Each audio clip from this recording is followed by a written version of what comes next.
मंडळी, तुम्ही या पद्धतीचा राईस कधी खाल्ला आहे का?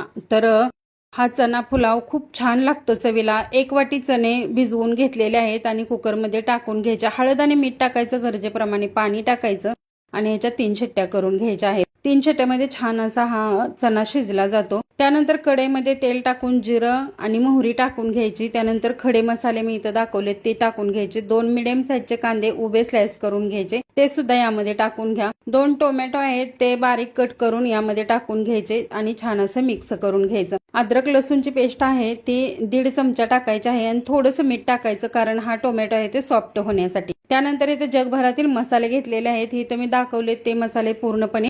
एखादा मसाला नसेल तरी सुद्धा काही हरकत नाही. त्यानंतर मिक्स करून घ्यायचं आहे आणि कोथिंबीर टाकायची. जो चना शिजवून घेतलेला आहे तो सुद्धा यामध्ये टाकून घ्या आणि छान असं मिक्स करून 5 मिनिटासाठी झाकून ठेवा. त्यानंतर आहे ते इथं मी 1.5 वाटी तांदूळ घेतलेला आहे.